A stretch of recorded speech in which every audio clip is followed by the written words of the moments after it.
this series of studies on the philosophy of history.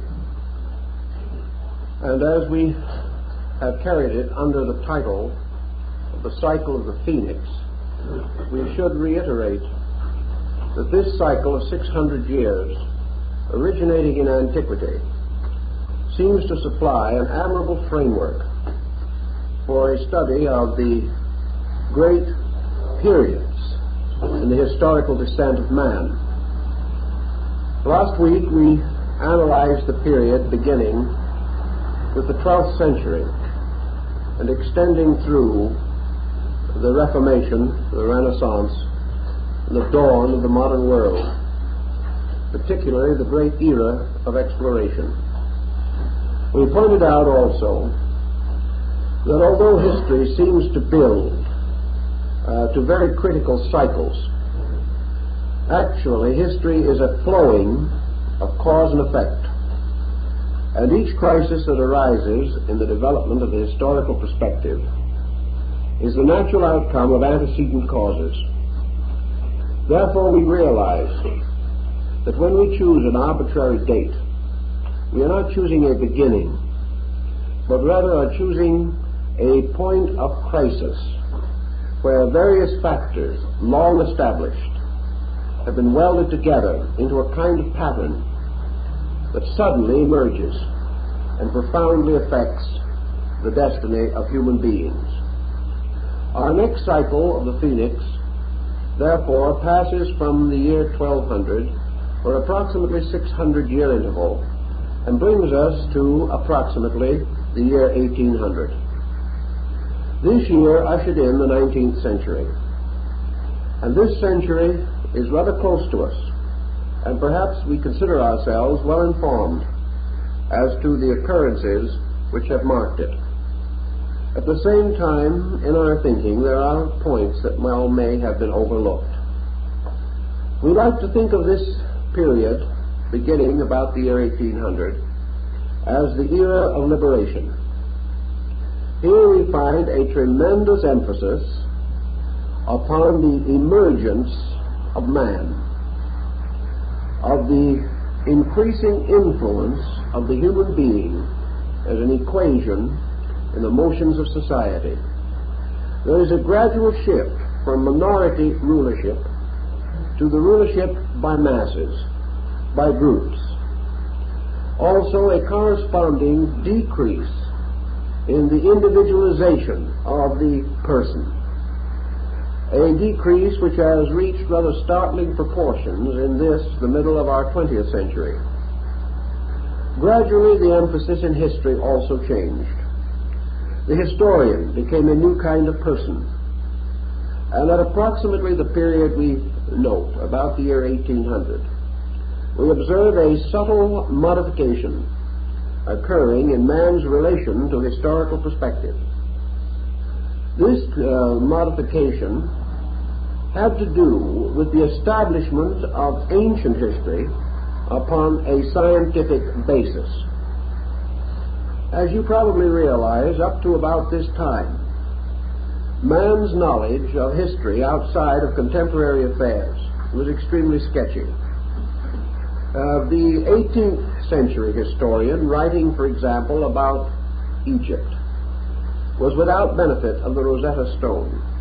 He was required, therefore, to depend upon the fables of the Greeks and, to a degree, the fabulous histories of the Romans for any knowledge that he might possess of Egypt. Yet very near the time we mention, the Rosetta Stone was discovered, and with it the modern Egyptologist opened 5,000 years of classical Egyptian history. Now this opening had more value than might seem at first. The decoding of the glyphs by Champollion was a fascinating, dramatic episode. Yet it also had a long-range effect upon our thinking. Out of the past, for example, emerged a great culture, a culture with a strange, long history of its own, a culture which in many episodes paralleled our own, a culture which, like an ancestor which had lived before us, experienced most of the things which we experience, passed through numerous trials and tribulations, set in motion causes which could only produce inevitable results. Thus, Egypt emerged as a great object lesson in terms of history, in terms of culture, religion, philosophy. And we suddenly crossed this long interval of the unknown and found the ancient Egyptian to be a human being like ourselves, and not merely a shadow cast by a few fragments of Greek and Roman literature. The same thing occurred in the development of our knowledge of Near Eastern archaeology. About the year 1800, the church historian, the religious thinker in the world of history, suddenly shifted his perspective. He no longer depended upon Josephus and Eusebius. He no longer attempted to write history by rewriting previous history. He became aware of archaeology. He became aware of the possibility of excavating within the regions of his interests, bringing to light lost records, lost objects, lost artifacts, by which, again, he was able to humanize the antiquity with which he was concerned. We may therefore note a broad development of archaeological research with its effect upon history, and the shifting of it from rumor and tradition to revealed and established fact. This was important because it helped the 19th century man to orient himself. He suddenly realized that he did not stand at a summit of an exclusive and isolated culture. He realized that behind him was wave after wave of integrated, orderly historical motion, that many nations had risen and fallen before his time, and that in a way he was heir to them all. This approach to history solved many mysteries and riddles, and caused us to begin to realize that arts and sciences did not spring into existence full-grown like Minerva from the head of Zeus, but had gradually and painfully evolved over long periods of time. This emphasis began to establish the historical importance of the law of evolution. It also began to strengthen in man's thinking the importance of tracing his own origin. He began to conceive no longer 3,000, 4,000, 5,000 years of human existence, but pressed back the boundaries of man's life, coming to figures exceeding million or 10 million years. He began to have more and more proof of things which had previously seemed strange, unbelievable, and mysterious. All of this certainly affected our way of life.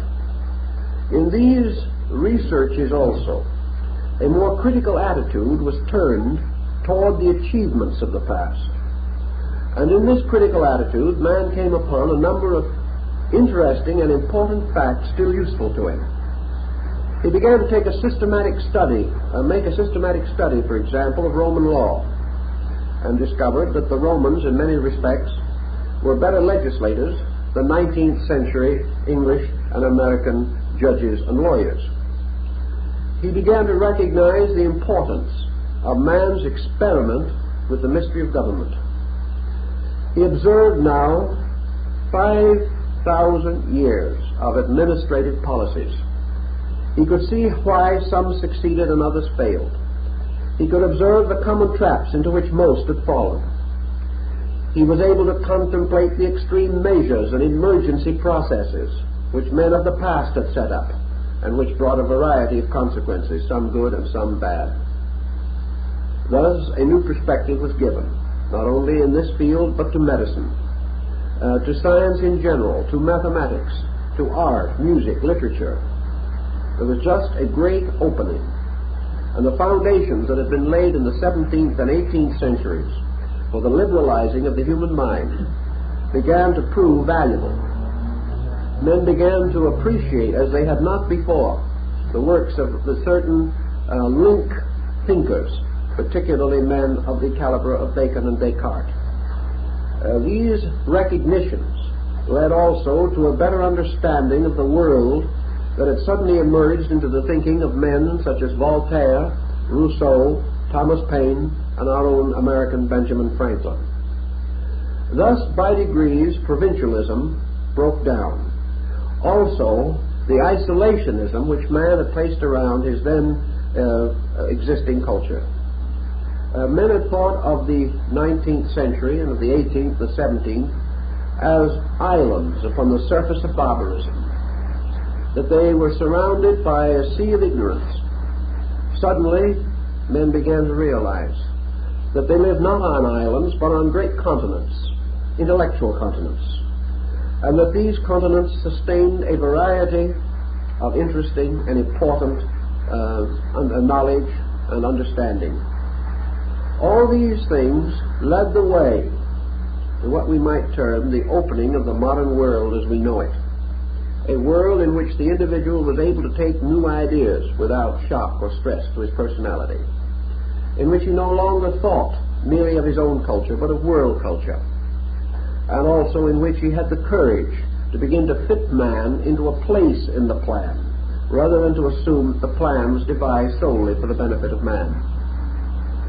To a degree, this may have seemed a bit humiliating to the human being who had regarded himself as unique. But with the coming of the 19th century, the unique man disappeared, and in his place arose a pattern of process, of procedure, of evolution, unfoldment, of gradual integration, and of the converging of innumerous streams of life to make possible the kind of world which we live in today. With it came some broadening appreciation also of the valuable contributions of distant areas, such as Asia, the Near East, North Africa, etc. Now, this 19th century also brought with it, as one might suspect, the kind of extreme attitude with which change is nearly always marked. There is a certain fanaticism about change. Things happen rapidly before man is able to digest them. The leader may exceed his own reasonable boundaries. He may try to force his conclusions beyond their facts.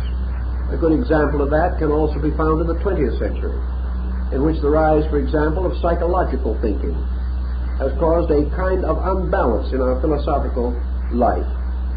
Psychology became a cure-all, a solution to everything, a tremendous discovery which men did not evaluate correctly. They simply accepted or rejected empirically, and as a result, this situation rather got out of hand. In the 19th century, progress was out of hand.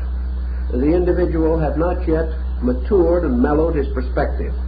All these new and wonderful things that came to his attention confused him, filled him with a certain optimism, but did not give him the instruments of discrimination and discernment. These had to come gradually as a result of experiencing the unhappy consequences of his own position. About this time also, another stream of problem was beginning to develop. This had developed from the pressures of the Reformation. The Reformation was the exchange of one orthodoxy for another. It was man's intellectual liberation from the hierarchy of the Roman Church to fall under a kind of bondage or slavery to a strange kind of rebellious stubbornness. The Puritan was a man of devout mind and of good intention, we do not doubt, but he was extremely narrow in his thinking. His attitude was so completely literally bound up with the jots and tittles of the Scripture, and dominated also by a kind of antagonism against anyone that differed from himself. This kind of pressure had a very depressing effect upon the spiritual life of the individual. The Reformation, bringing as it did a strong emphasis upon Protestantism, led inevitably to a rebellion within the human being. And this rebellion manifested itself in the early 19th century as the rise of Protestant mysticism. Protestant mysticism being man's escape again, this time from a literal acceptance of doctrines. This escape was pressed to a further degree by the rising structure of man's technical knowledge. Archaeology was discovering facts. These facts had to be fitted into theological concepts which had not been prepared to accept them. The world changed its pattern. The opening chapters of Genesis became less digestible in a literal form. Men loved their religious writings, however, venerated them, and wished to preserve them. The only answer seemed to be to enlarge their interpretation. So we find groups arising such as the New England Transcendentalists, under the leadership of such men as Thoreau and Emerson. These individuals were fighting for the restoration of the beauty of a mystical religion, a mystical philosophy of life, a philosophy which was strong in idealistic overtones and yet was broad and deep enough to accept the discoveries of an ever-increasingly strong scientific body. Thus we have at this time in America the rise of our first important school of letters. We find scholarships stretching out far into the hinterland for inspiration. Examination of Emerson's library is now partly possible because the old Massachusetts library which he used fortunately kept records of the books which were loaned to various persons. The books selected by Emerson have now become an important list. These books included not only the best European writers, but the best translations of the Greek scholars, especially those translations made by Thomas Taylor, outstanding works such as Stanley's History of Philosophy, and the early available issues of Oriental classics, particularly the first English edition of the Bhagavad Gita. These books were all used by Emerson, and as a result, we begin to see why he came to be regarded as a geographical misfit, and why many people felt that he should have been born in a classical cultural group rather than in a rather square-toed, puritanical New England. But this break presented itself in a number of other forms, meaning in the early years of the 19th century that we had quite a revival of religious interests, many of them centering in the eastern part of the United States, but spreading out.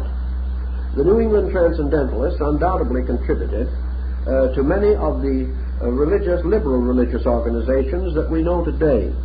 They made possible the rise of what we term modern, popular, metaphysical thinking.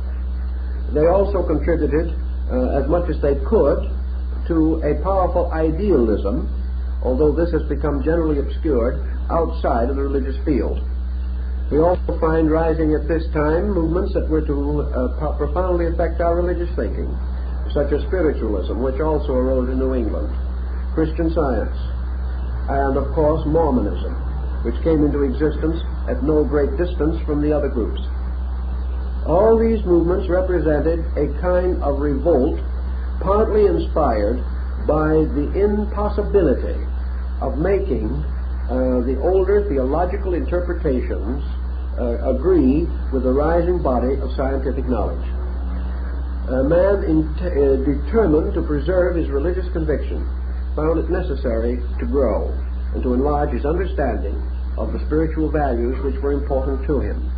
There was at this time also a strong rise of interest in St. Paul, and his mystical concept of Christianity became really the central focus of the transcendentalist movements arising in the United States. These were all movements that had to do with the concept of liberation, but perhaps in another department this activity is more obvious and better recorded historically. Around the year 1800, we find the beginning of what we term the era of revolutions.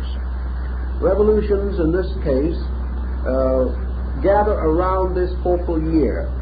Some were somewhat earlier, others were to follow shortly after.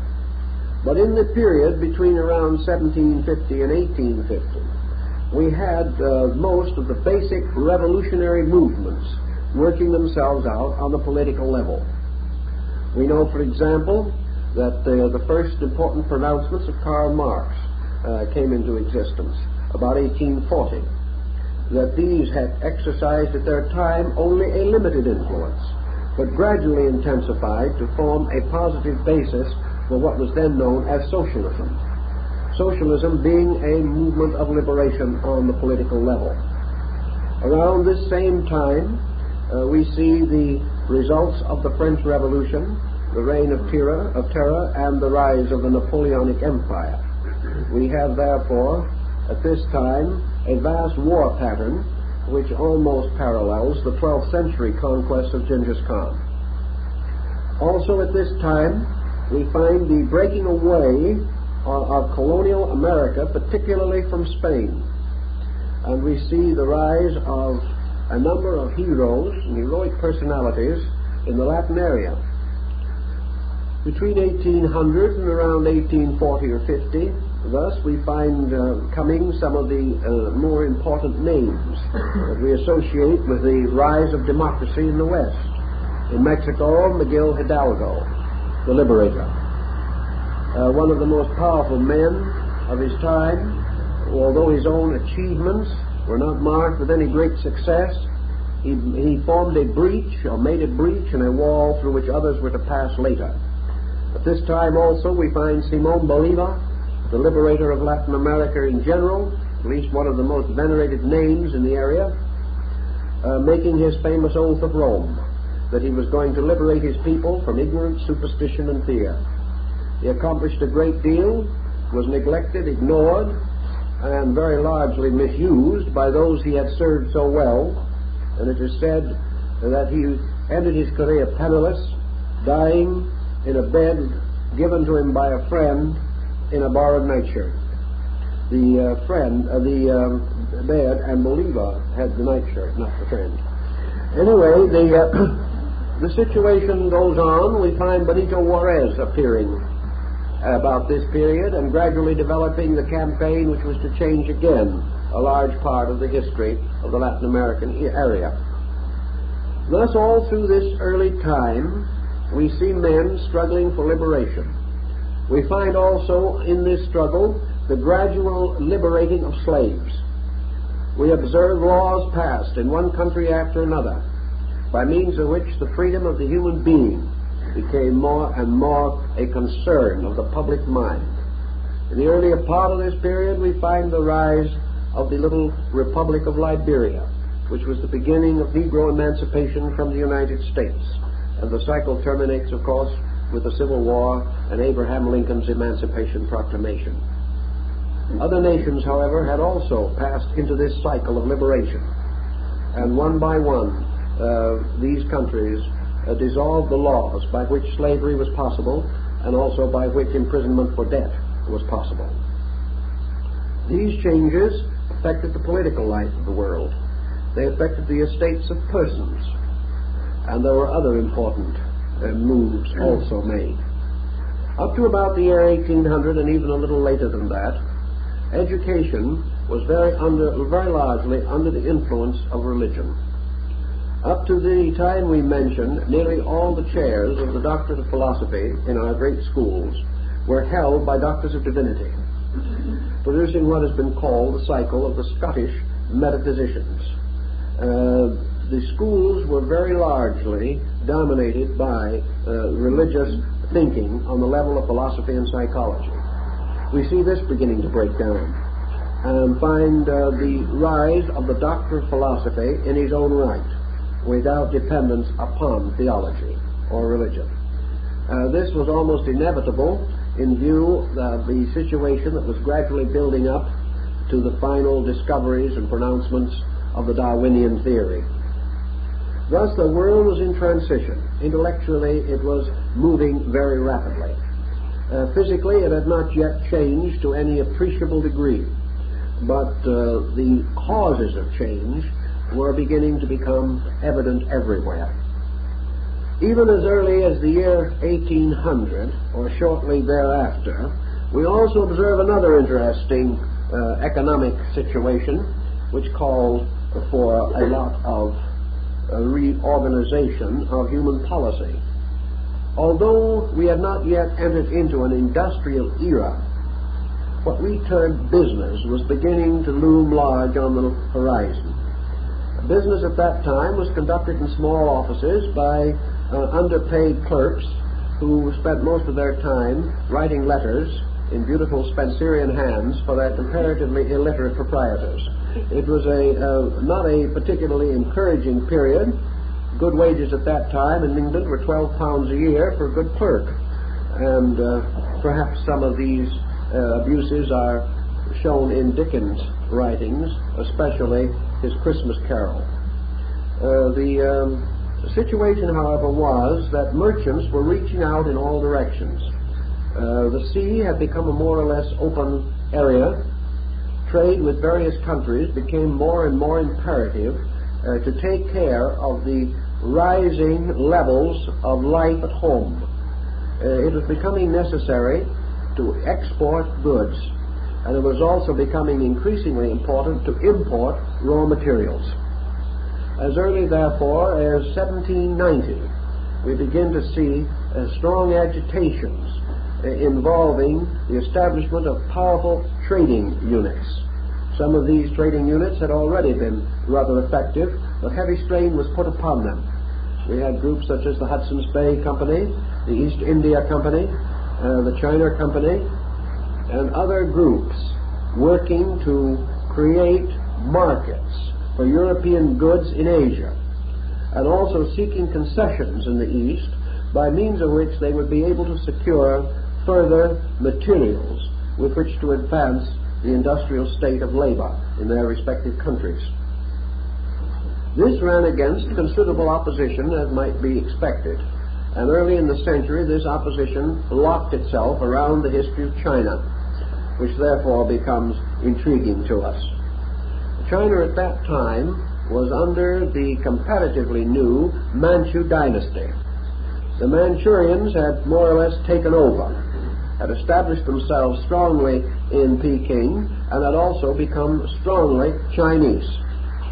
Now, in those days, China's policy was a very simple one in international relationships. It was extremely simple inasmuch as China recognized only the Chinese and slaves or servants. The non-Chinese world consisted of barbarians, not worthy of any consideration whatsoever, and not upon a psychological level which justified any treaties with them or any efforts to attain economic parity. Time after time, delegates were sent with full documentation and with very bulging portfolios to China to try to negotiate treaties. The Chinese consistently regarded these diplomats as merely merchants, refused to meet them, sent only their servants to consult with them, and paid no attention whatever to their demands. China's exclusiveness led to considerable controversy, and in the course of this controversy, bad feeling passed from bad to worse, and finally resulted in a series of minor wars and outbreaks, the purpose being very largely to establish treaties with China. China was for some reason a very central factor in these negotiations. Gradually these treaties began to take form, and ultimately Europe and America, behind treaties, moved into Asia. This was important. The entry of the English into China, the entry later of the French, then the Dutch, then the United States, and several other countries, meant not only an exchange of merchandise, but an exchange of ideas. This is notable in passing in its effect upon the ceramic industry of England. For about this time, or shortly thereafter, a large part of English dinnerware was ornamented with Chinese paintings, carefully copied from things like the famous Chinese blue plate design and other similar patterns. The pattern also moved into France, which had a practical epidemic of neo-Chinese artistry, going so far as to affect the costumes of the court and of the artistry of the various schools of design, such as fabrics, upholstery, and furniture, even architecture. Then, of course, we find the peculiar situations such as the Chinese Chippendale, in which the furniture makers began to copy Chinese furniture. All of this carried with it still further overtones. We could not deal with these people, we could not import the beautiful things which they made, and we could not reject them as customers without finally becoming a little more aware of them as persons. Let us say that at the turn of the century, around the year 1800, the European population of China was about 90% missionaries. These missionaries were having a more or less troublesome time of it, and about the year 1800, it was estimated they had managed to make about 150,000 Christian converts in China out of a population of 300 or 350 million. They were not getting along too well. In fact, at that time, the death rate was overtaking them. Behind these missionaries came a few merchants. The missionaries, because of tradition, Christian missionaries had been visiting China since the 2nd century. Because of tradition, these missionaries were reasonably well treated, and with the exception of an occasional interlude, were left much in peace. But to bring anything else in was extremely difficult, and it was some years before its string of treaty ports were finally established. The Chinese had their side to this also, however, because one of the great difficulties in the early half of the 19th century was the introduction of opium into China from Europe.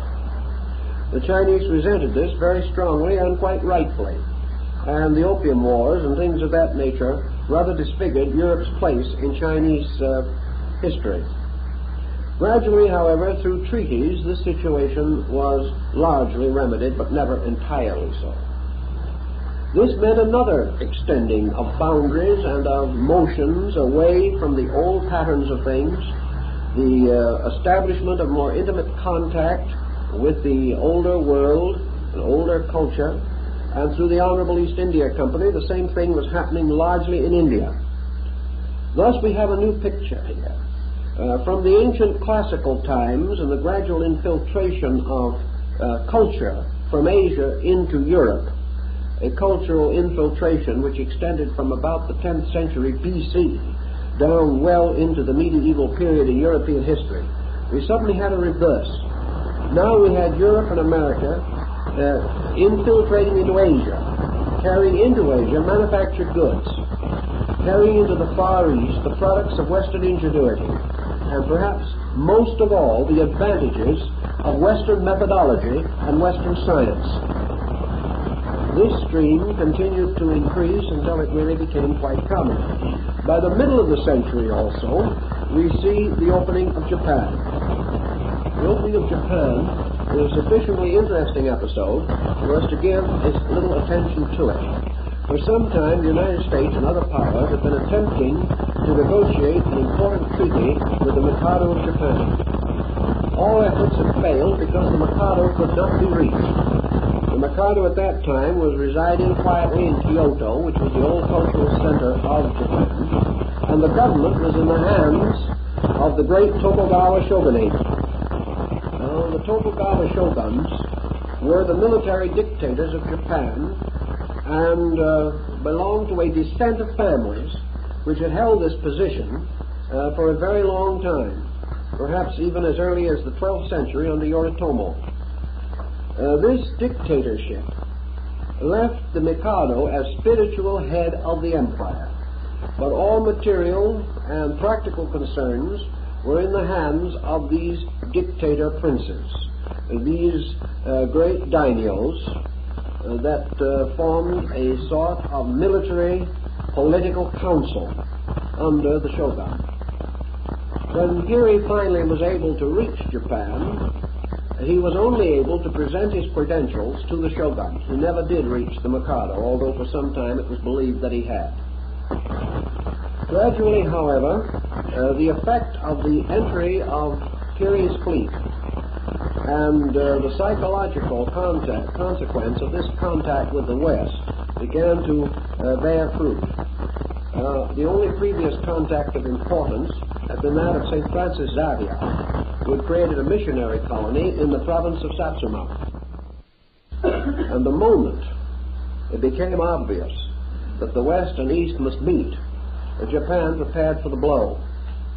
How Japan suddenly qualified for entrance into the Western family of nations is not entirely known to us, because so much of their history at this time remains as yet untranslated into English. But one thing is certain: Japan woke to the realization that it must join the other powers as a united nation, that it must have sovereignty vested in a person or in some recognized and generally revered leader. Up to that time, Japan had been in a state of feudalism, very similar to that of Europe in the 14th and 15th centuries. This could not be possible if it was to enter into contact with more highly organized political entities. After due deliberation and consideration, therefore, the last of the Tokugawa shoguns, the military dictator, presented his credentials to the emperor and resigned, returning all of his powers to the crown. This was done voluntarily, which is an unusual episode in anybody's history, that a family that had been in power probably for 600 years, or a descent of families, should voluntarily relinquish all of that power for the good of the nation. This the shogun did, however, and the Mikado emerged as both spiritual and temporal leader of Japan. From that time on, the history of Japan shows the increasing influence of Western culture, Western industrialism, Western progress, as we like to call it. And by the end of the 19th century, Japan was a recognized world power. This is another example of the impact which brought about a marked change in the psychology of international relationships. One other point might be made, however, to show that the Japanese dies hard. I remember that when I was in Japan about the time of the great earthquake in Tokyo, the first taxi cabs had been introduced. A group of them had been taken off of a ship and were standing on the docks waiting to be put into use. The Japanese rickshaw men, forming a very quiet but powerful union of their own, went quietly down to the dock and dumped them all into the ocean because of the inevitable disastrous result of such conveyances in the economy of Japan. Now, however, we are informed that the rickshaw is almost extinct and is only to be found as an occasional novelty for the benefit of tourists, like some of the old horse-drawn carriages that you can still see parked at the south end of Central Park in New York, waiting for a stray customer. Japan did not move too quickly, but a gradual process of modernization was noted throughout its entire structure. Now we go to one of the more important phases of this, which is all moving in one direction, whether we realize it or not.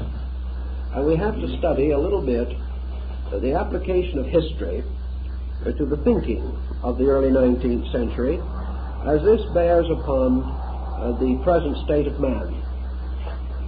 The United States, France, has established a democratic government.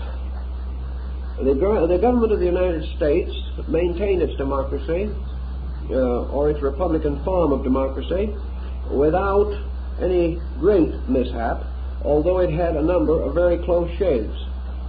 On the other hand, the French did not do so well. They were not apparently of one mind in the matter of democracy. They had achieved their freedom against the autocracy of the Bourbon at a tremendous cost and with an extraordinary fanaticism that was bound to leave a great many scars. Thus France fell out of monarchy into democracy and promptly fell out of democracy into imperialism with the rise of the Napoleonic era. From that time on, for a long while, the democracy as a functioning entity in France had numerous setbacks. The idea did not sit as well in Europe as it did in America. The psychological conditioning was entirely different, and there was evidently too much bad history in the background to permit the experiment to proceed in a reasonable way. But with this change in the political state of two important nations, and with the coming of a new attitude toward knowledge, we begin to see a development of sciences, a development of exact thinking, with a corresponding decline in what might be termed essential culture. The 19th century shows a very serious decadence in culture and a tremendous rise in man's intellectual productivity. The 19th century is remembered to us very largely for the rather cramped and stuffy mid-Victorianism in which probably nearly every important art and creative expression went under eclipse. It was a bad period in painting, a very poor period in architecture, a miserable period in stylization, and it produced very little in the creative fields of art except in Europe, where there was a tremendous renaissance of music.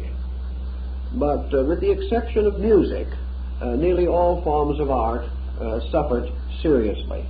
This is interesting in comparison to our present situation, where we are again diving into an era of intensive scientific research and progress. Here again, practically the only art that is surviving and is actually flourishing is music. Nearly all other arts are being heavily penalized. It is probable that music has survived this period and also survived the 19th century period because of its non-intellectual reaction upon the individual. Music does not interfere with the Darwinian theory or the Mendelian law. Music does not get locked into a conflict over the Newtonian hypothesis. Music is not involved in the present problem of interspace travel. The music, because of its almost total emotional impact upon the listener, is something which is compatible with nearly every other interest or activity of the human mind and forms a very important escape mechanism under periods of great intellectual stress. I think this is also evident in the fact that the technical composer, who is a great musicologist in his own right, is not frequently found in a mechanistic group. It is still to be found more in the European group, particularly the Slavic. But where we have strong emotional frustration, music seemingly occupies a prominent position. The 20th century science has locked itself with idealism in a more or less continuing struggle. 19th century scientific footings were assailed by the then existing theological systems pretty strongly. There was quite a religious science battle going on at that time. Unfortunately, the armament was rather unequal. Science was coming forward with facts that were difficult to disprove, and theology was unable to cope with these facts. It was one of the examples of a situation about which we should be most thoughtful. Namely, we do religion an ill turn when we so interpret it that it can come into conflict with progress. One of the things that's important in religion, as the Indian philosophers found out long ago, was that the religious conviction must be kind of open toward the future, so that new discoveries will not discredit religious convictions, but rather will only help to sustain them and float them forward. A good example of this was the impact of Westernism upon Japan and its dominant faith, which is Buddhism.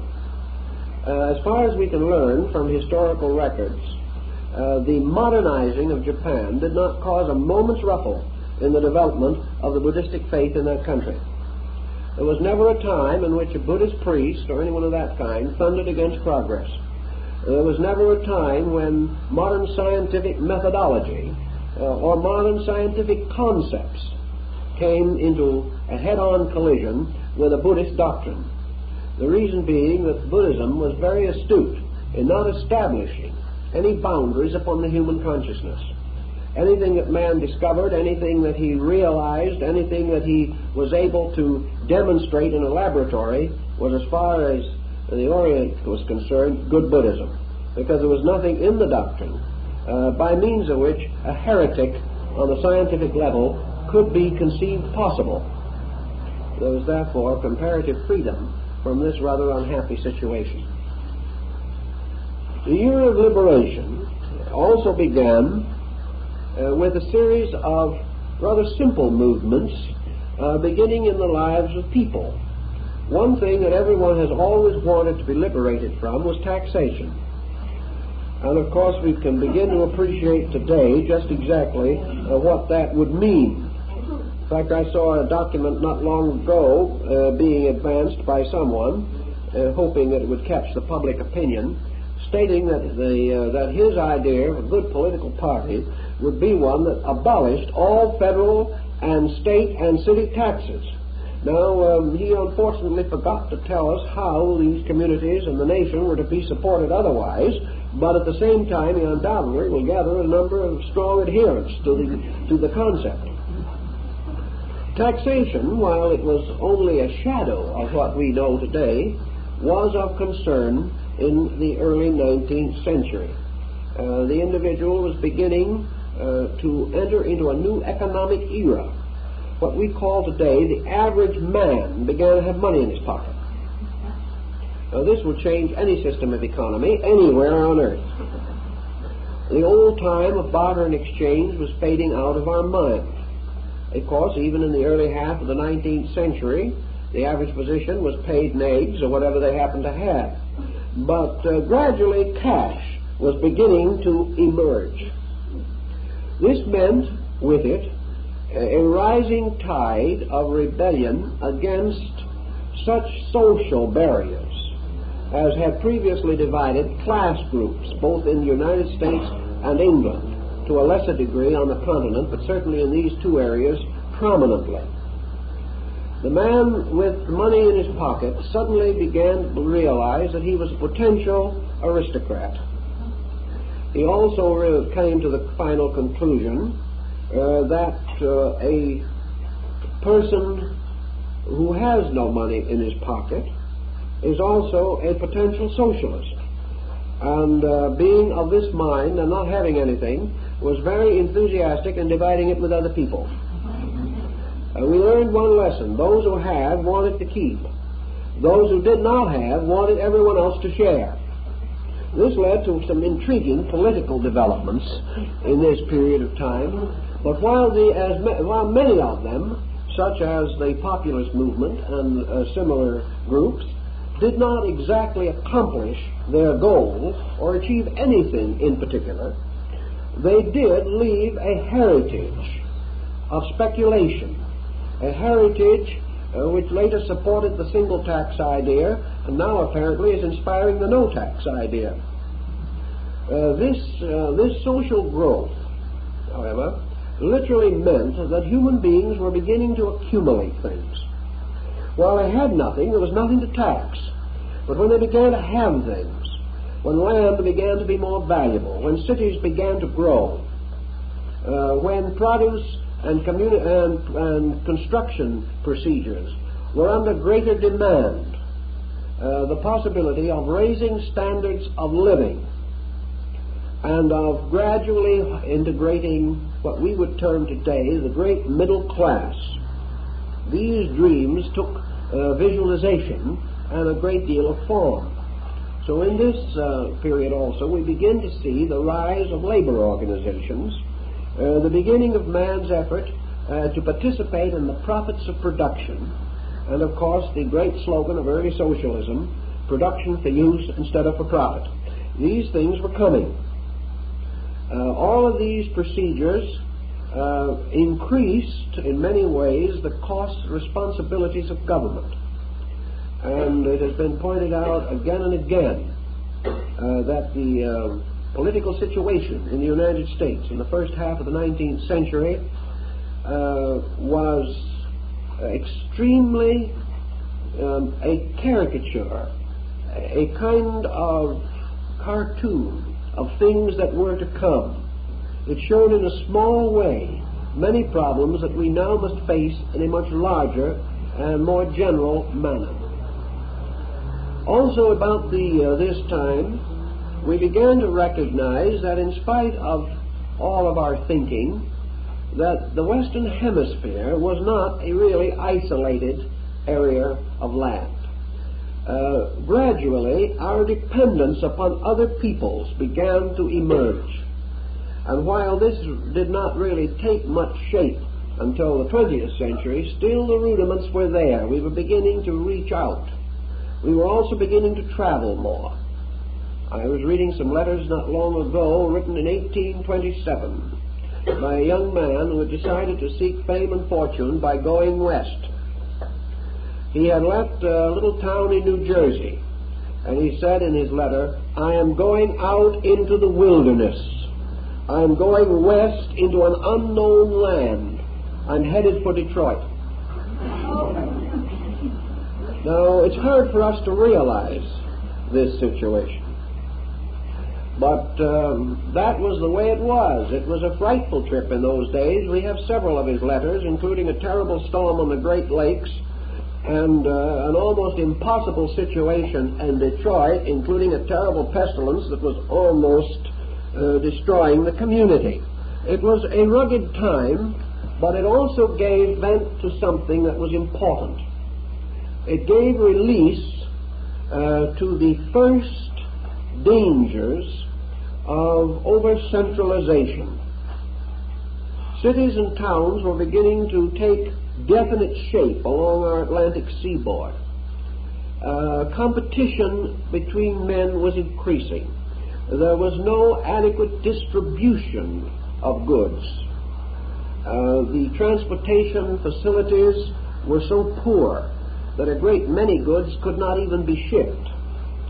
Therefore, in local areas, life was becoming stifling. And so in this period also, while Peary was sailing the seas and while the English were opening their treaty ports at Amoy and Wuhu and Wei Hai Wei and several of these choice Chinese names, the American was going west. He was breaking through the Cumberland Gap. He was going further and further into the unknown to hew out a new way of life. Discontent always moved west, just as previous discontent moving west had left Europe and come to this country. This westward motion, as advocated by Horace Greeley, was factual and a tremendous release for steam. People had the sense of adventure still strong within them, and they found it desirable and satisfying to open up new territory and establish themselves in new farms and communities.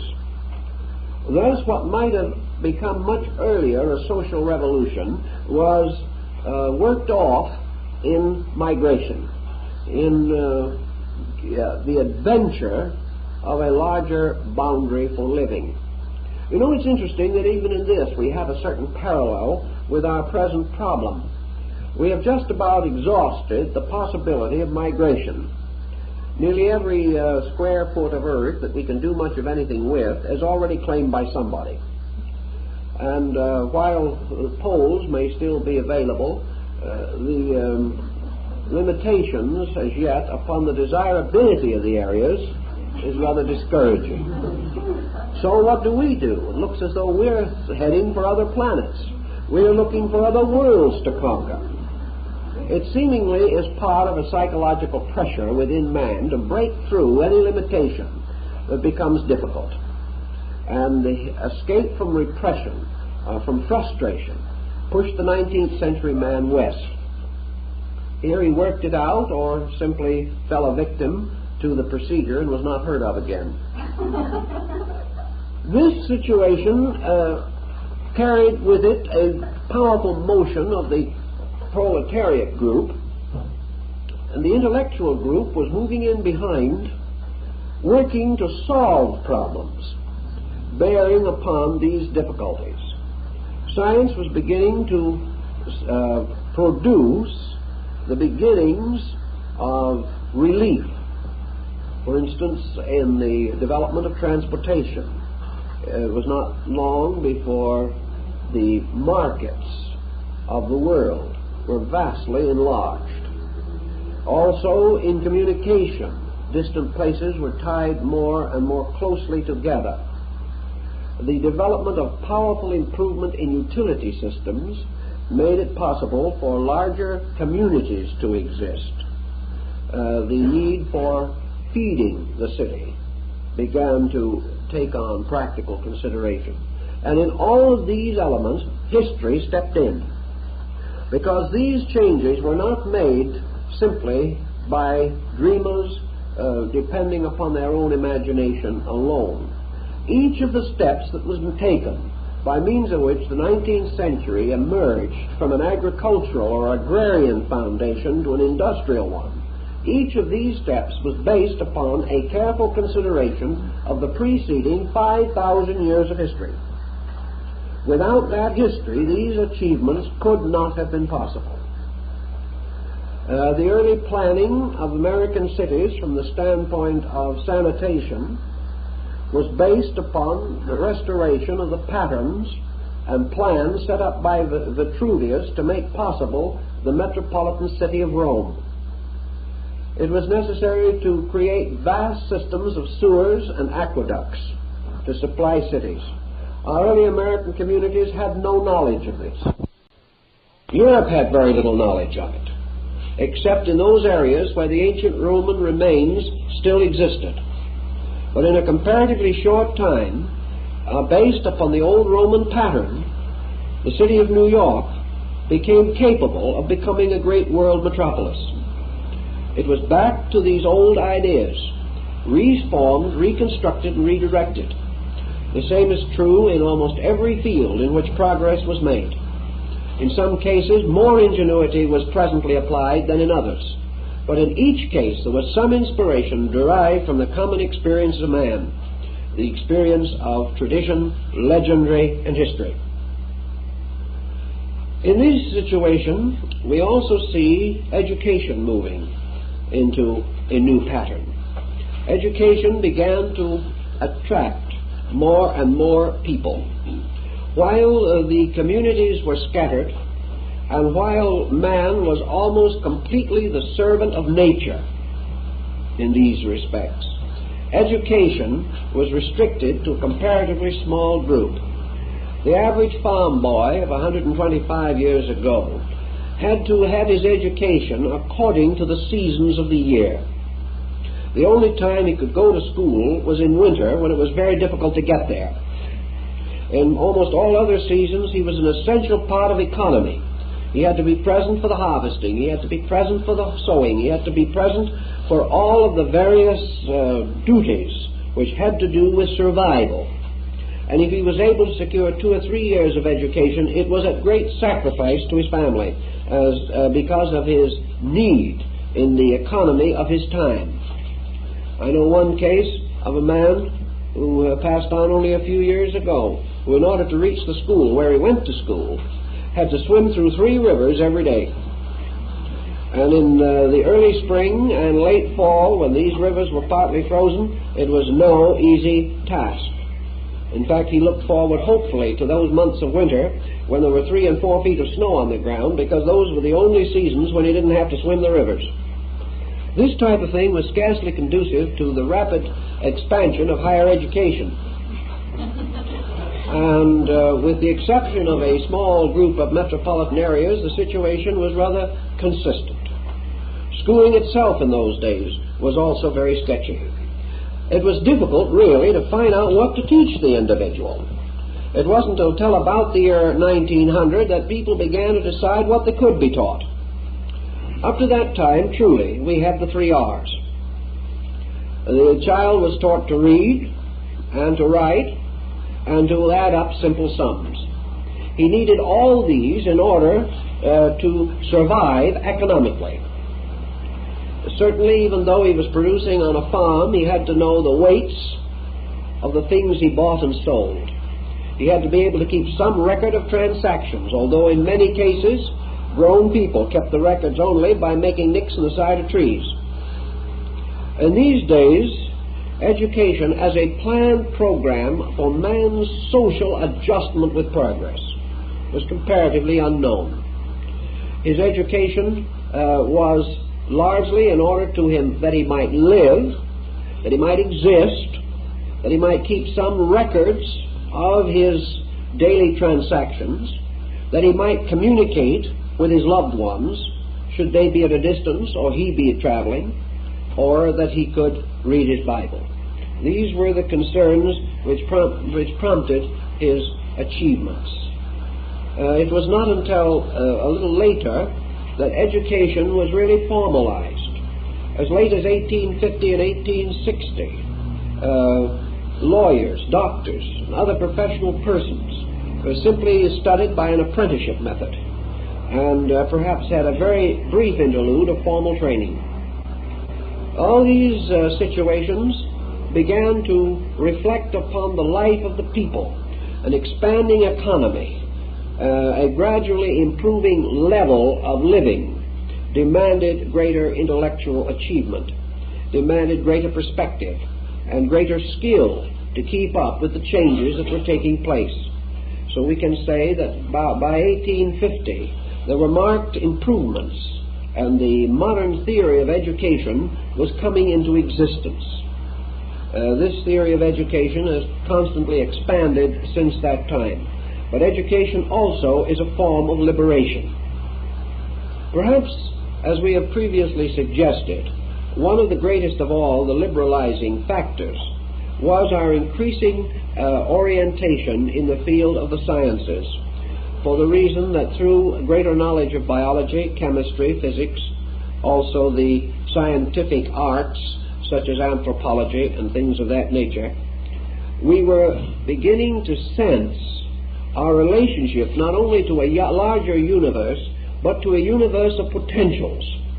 We were beginning to realize that around us were great untapped sources of raw material.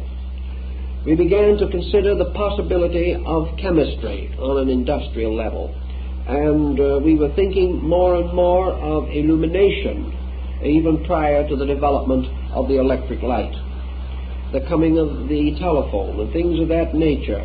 All of these were motions toward liberation. But most of all, they liberated the mind into a kind of mood of expectancy. So one thing we can say of the first half of the 19th century was that it was composed of those years in which human expectancies grew great.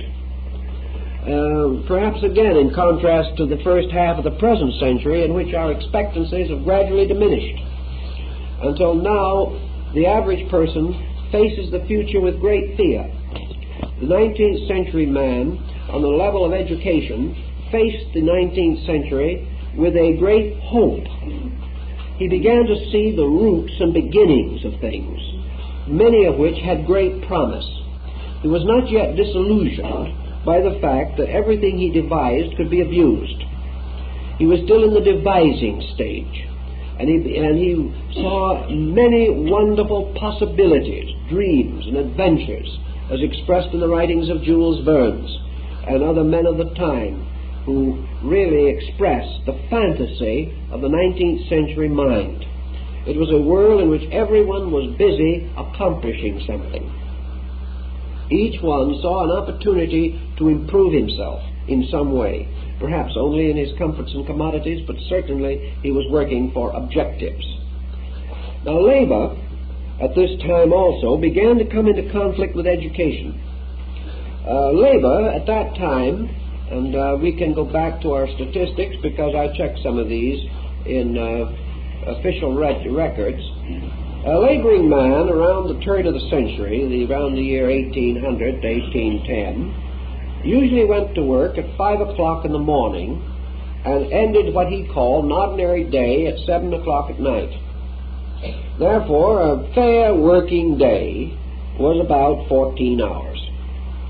During these 14 hours also, he was not allowed very much leisure. There were not many coffee breaks in those days. Usually, his work was being watched carefully, not by a foreman, but by a prudent farmer or someone of that nature who had learned from his cattle and his horses that in order to get the best results you drove them hard. At that time there was not too much consideration for what it might mean to the individual to have a little rest or a few privileges. At last there was a tremendous revolution that threatened to rock the foundations of American economy. And by means of this revolution, the working day was shortened to the hideously restricted period of 12 hours. No one believed that the nation would survive the shock.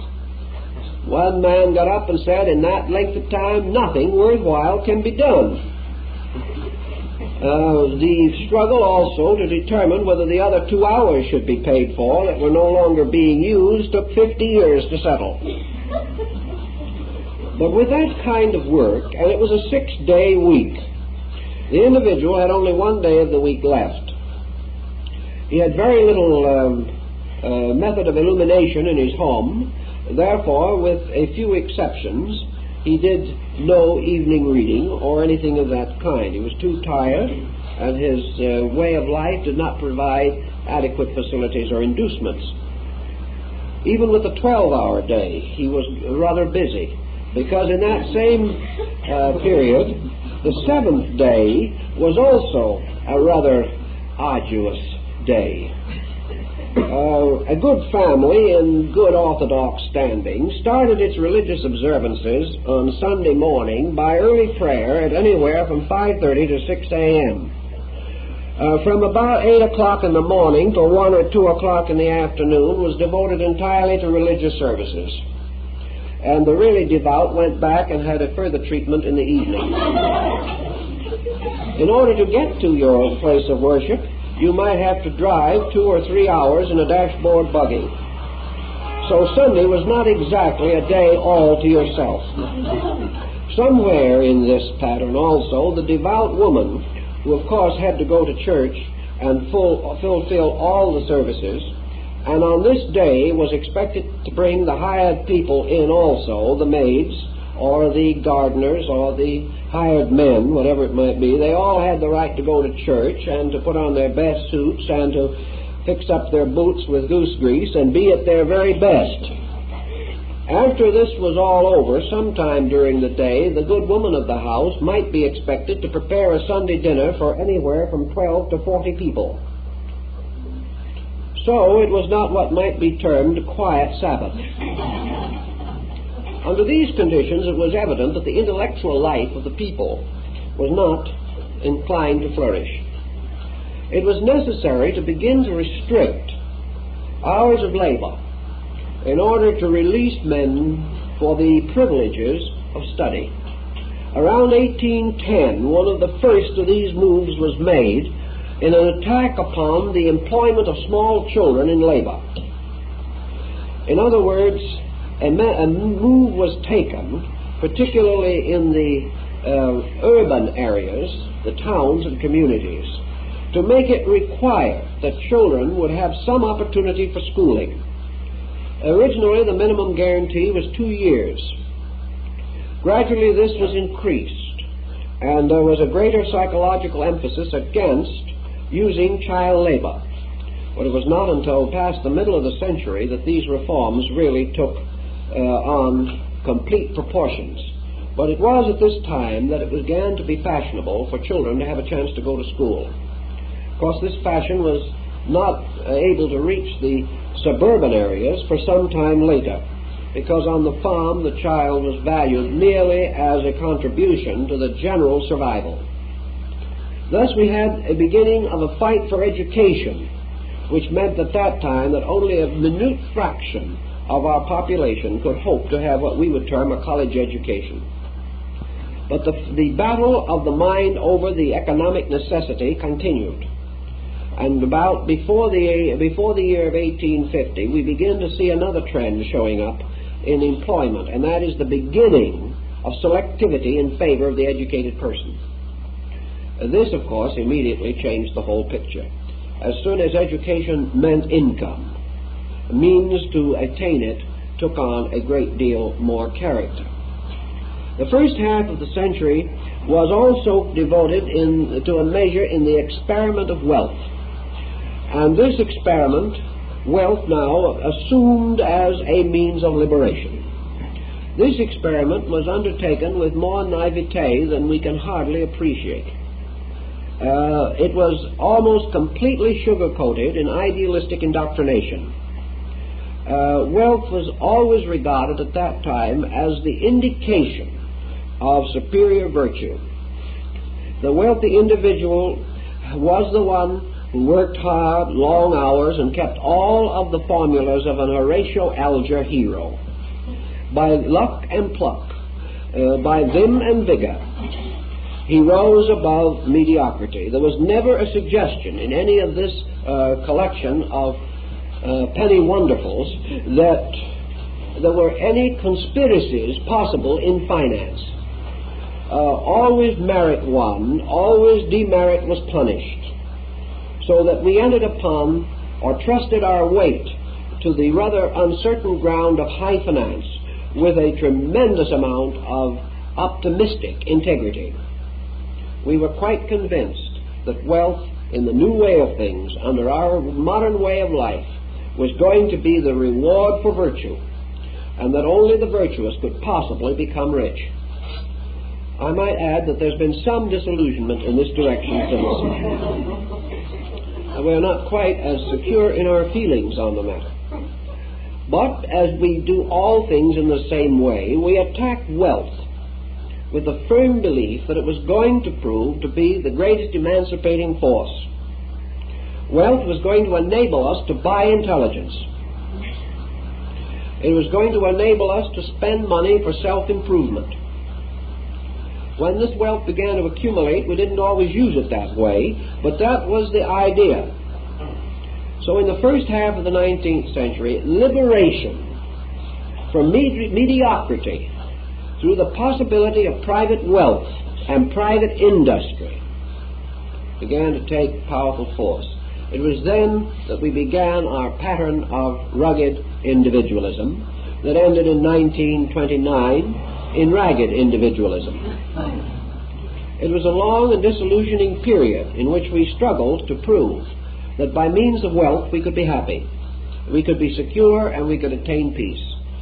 And during that period, anything that seemed to endanger this situation, particularly from the outside, was simply rejected, cast aside, and considered no part of a world which was completely surrounded by the invisible wall of the Monroe Doctrine.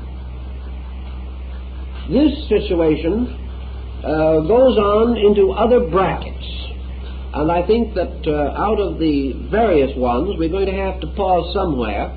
We can't cover them all because we have some other things to do, but we will mention only that the rising of economics, the rising tide of transportation and communication opening the world, industrial and trade alliances with other nations, and the development of science, particularly first in England and Germany and later in the United States, meant that the 19th century separated itself from all preceding time, and we began to see the emerging of the organized human society that we recognize today, a society heavily dependent upon the provisions of science, a society made as secure as it is by the tremendous advancement which we have made, particularly in scientific industrialism.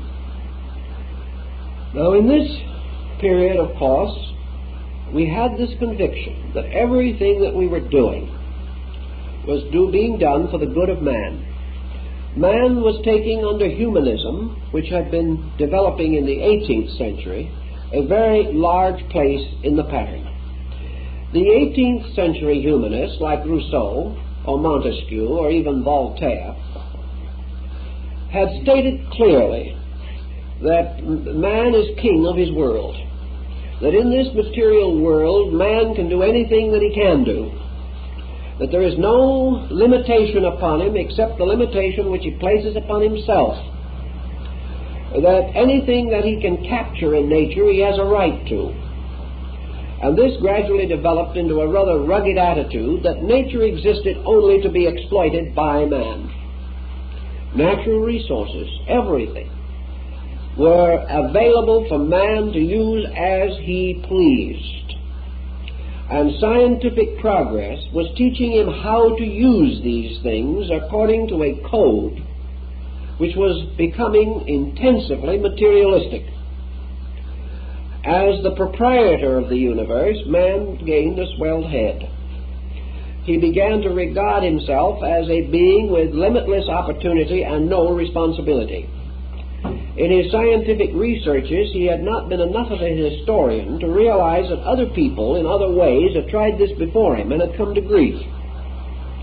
He did not recognize the moral and ethical responsibilities of increasing temporal ability and authority. This tragedy was pointed out over 100 years ago, but men were too busy succeeding at that time to pay much attention to it. They could not conceive that their own individual rights should be subjected voluntarily to a pattern of ethics. So the 19th century, from the beginning of end to end, shows a rising tide of rights and a slowly lowering level of ethics. This meant that by the end of the 19th century, liberated man had fallen almost completely into the slough of materialism.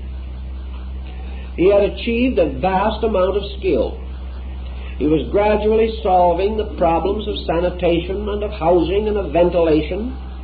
He was beginning to attack very boldly the matter of income and private wealth and private ownership.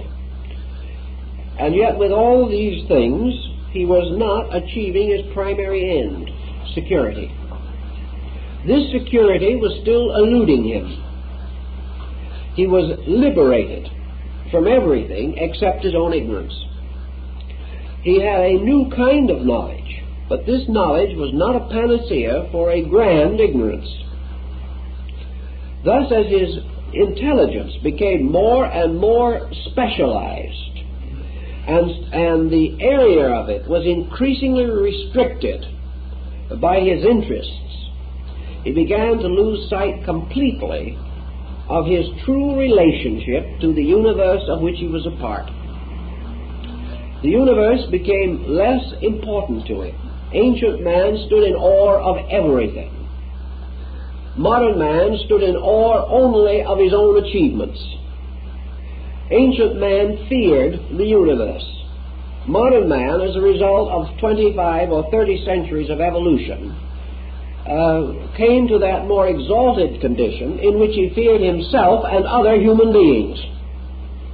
The dinosaur was gone, but man was still afraid, because he was gradually losing confidence in man. Liberation was liberating characteristics and qualities within human nature which religion had frustrated and which circumstances had denied. The loosening of religion and the broadening of circumstances therefore caused man to exhibit out of himself tendencies which had been long frustrated and which became more violent because of this frustration. It was therefore well before the end of the century that those who were really thoughtful began to see the handwriting on the wall. They began to recognize that we had to have a new definition for liberty, a new definition for the right of the individual in relation to the common good of all men. History records this procedure with great accuracy and brings us down to the second century of this era with a great many facts available. Now, history, unfortunately, like all other forms of learning, is useful only to those who will examine it.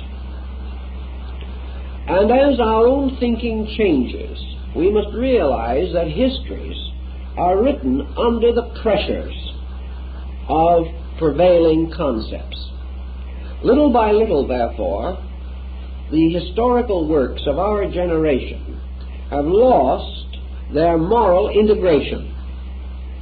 History now is regarded as a statement of bare facts.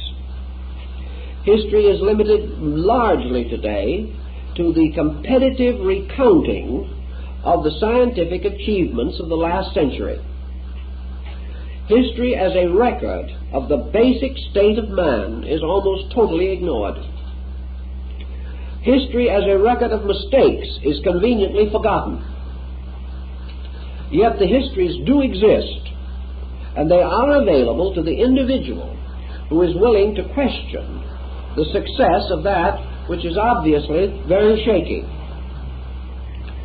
If, however, we depend upon popular historians and depend upon histories which have been watered down for the consumption of our young people, we shall realize that the great issues of history are carefully avoided. These issues include man's 20th century relationship to the consequences of his 19th century conduct.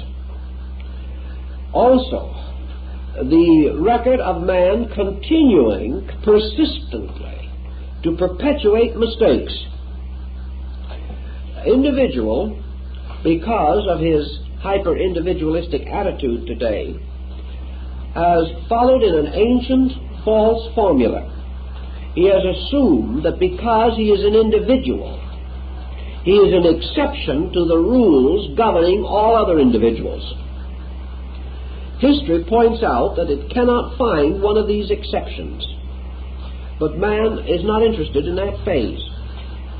When he studies the lives of great dictators, he conveniently glosses over their ultimate disasters. He reads that part of history which seems to support him and ignores that which demonstrates that he is wrong. Thus, 20th century history is very largely today a record of 19th century and early 20th century achievement. It reads like a fairy tale. It is just more wonderful than words can find, and certainly should cause every young person to be blissfully ignorant of the truth. Namely, that many of these historical episodes or historical circumstances have been utterly interpreted away from the fact. The truth of the matter as it is today is that all history, from ancient times and far places down to the present time, has demonstrated clearly that no civilization can survive the decadence of its culture. That civilizations are not overthrown by their enemies on the outside, but by the decline of their own ethical standard on the inside. That we are not captured by barbarians, but are enslaved by the perpetual barbarian within ourselves. Thus, all history tells us that unless we pause and take some advantage of the lesson of history, that we are headed for trouble. Now, in this emergency, many things could theoretically be done. History could become a valuable key to assisting us in restoring a balance of values. No one wants us to go back to a 14-hour day, nor a 12-pound-a-year salary. No one expects us to give up all the conveniences and commodities with which we have become accustomed. But history does warn us that moderation alone contributes to survival and that all excess destroys. This is as factual as though it was demonstrated in a laboratory, and it has been demonstrated in some levels in a laboratory. The inevitable conclusion must be that a people under a fanaticism or under a pressure, an ideological dynamic, will have a tendency to ignore the greater part of its own cultural need to the overdevelopment of a particular. Unbalance has always been the cause of historical decline, as we have it from the beginning of time. Compromise is another. From the time that the Romans attempted to compromise with the Huns, we have never had an example of a successful compromise in history, especially on a level of nations. We have also learned that wherever in history the economic, political power of a people surpasses in its growth, in its rate of growth, the cultural, ethical, moral growth of a people, that people will inevitably pervert knowledge. Therefore, that an individual who knows more than his conduct can sustain in a manner of integrity is a menace. We are full into this problem. Now we have finally accomplished liberation from ignorance, so that today ignorance in the classical meaning of the term is comparatively extinct in our way of life and is rapidly disappearing in the outlying areas around our culture. On the other hand, we have not achieved liberation from knowledge, and that seems to be our next challenge. First, we were enslaved by what we did not know, and we have at least 3,500 years of history to prove that. Now we are becoming enslaved by what we do know, so that instead of the man being the master, now knowledge is the master. And knowledge is moving man to the fulfillment of its own blind purposes. Man has given up serving other men, but he is now serving the thoughts of specialists. As a result of this kind of slavery, the individual as an individual is rapidly disappearing. And in his place, dominion is in the hands of policy. It is assumed that man must act according to the progress of his sciences, must adjust himself to the motions of his industries, and must accept whatever directive his economy imposes upon him. In other words, his achievements have become too big for him. And in the presence of this utter inconsistency, we must also come to the realization that science, industry, and economics are not beings. They are not rational creatures. They are not moral structures. They are simply techniques. They are methods. They are means for accomplishing certain purposes. And within the structure of each means is only the directive to its own ends. Therefore, anything lying beyond the original ends will not be considered by the means by which those ends are attained. In this way, we have placed ourselves under the complete dominion of an amoral force, a force which could not teach us anything on an ethical level, because it is not a rational creature capable of devising an ethical code. Now, we like to assume that instead of ethics, we are now substituting policy based upon inevitable processes of universal law. We like to assume that science is revealing to us a lawful universe. We like to assume also that through trial and error and experimentation, we have gradually come into adjustment with the peculiar laws governing economics and industry. We have very little to prove that we have accomplished this, because nearly every day we are under the severe pressure of reverses which should not occur in a lawful structure. In substance, then, the ancient man was in slavery to a class of aristocrats. Modern man is in slavery to a group of ideas. These ideas are not bad, any more than an automobile is bad. But an automobile is a deadly weapon in the hands of a psychologically imbalanced person. It is also a deadly weapon in the hands of an ethically immature person. There is nothing wrong with the automobile.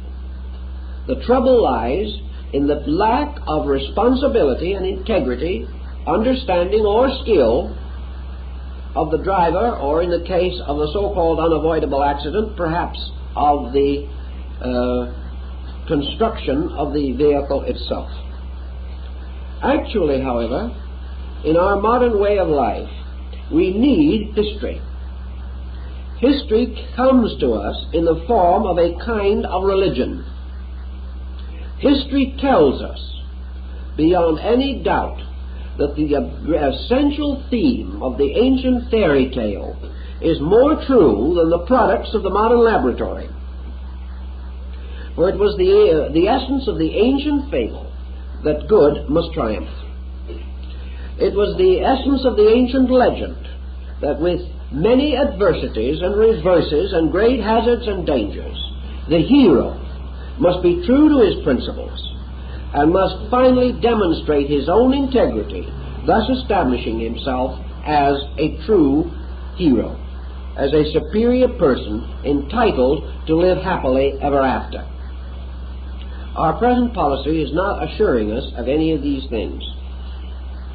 Thus we come into the second century of our great cycle, beginning in the year 1900, inheriting a series of mistakes which have never been corrected, and inheriting also a new vista of time.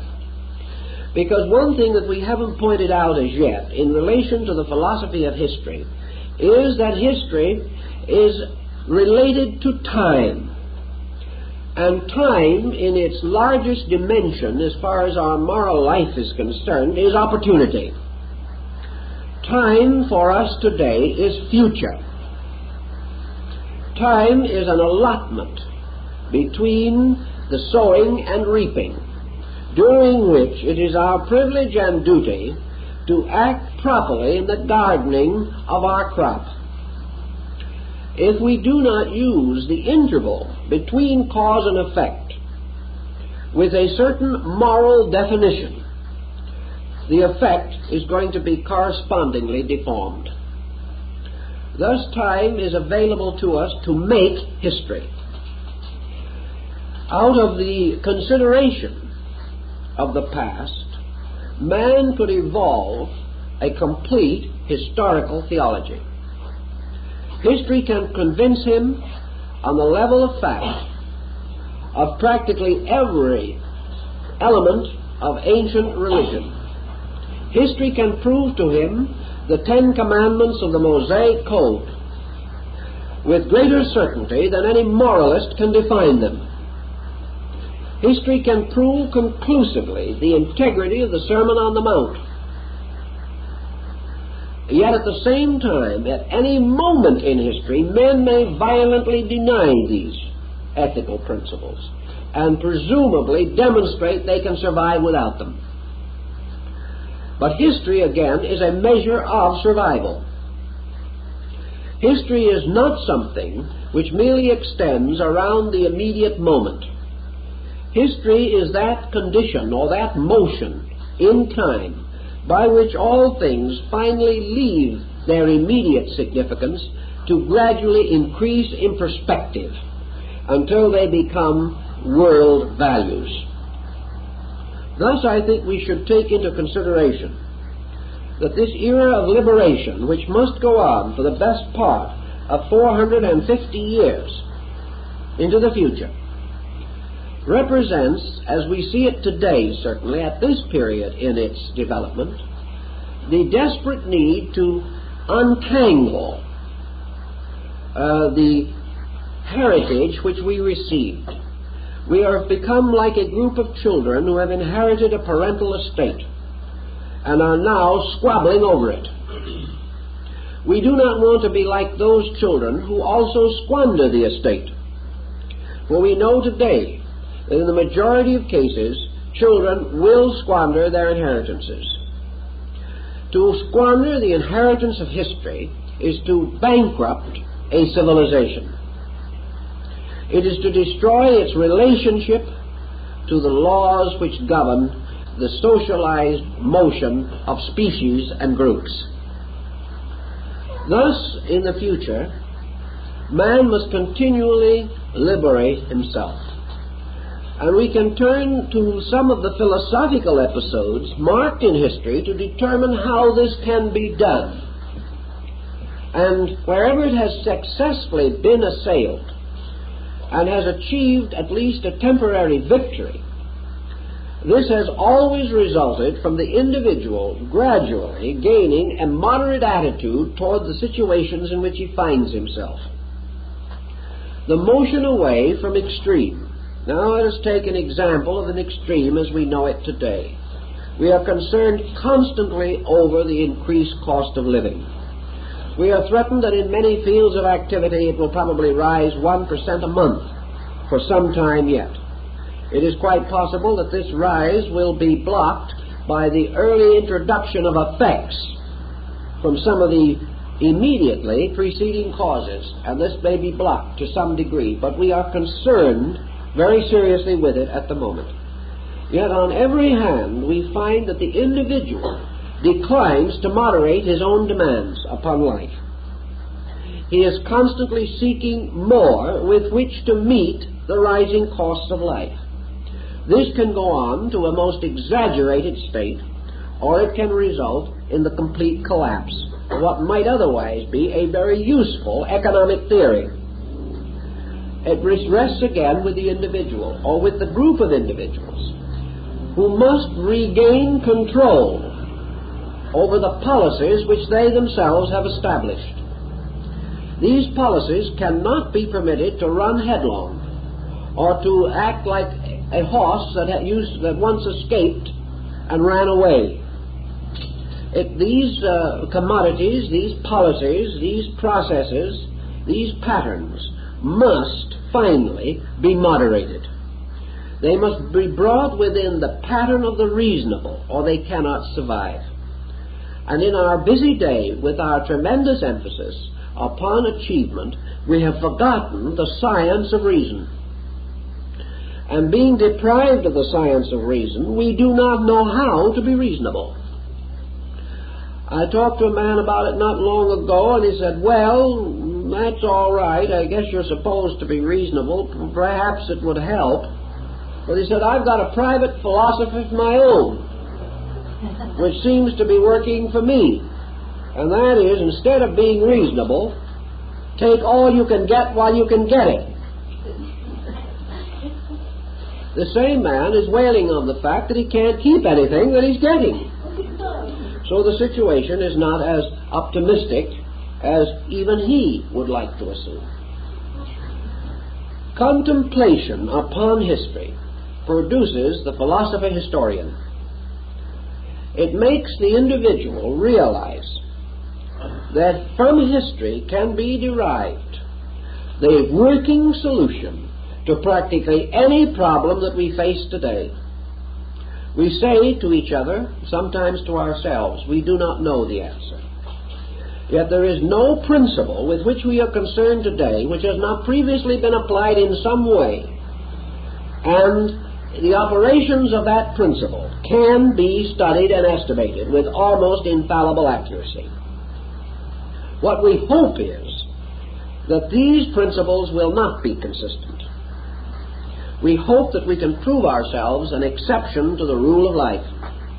This is going to be a little difficult, and we are more optimistic than stable in our attitude.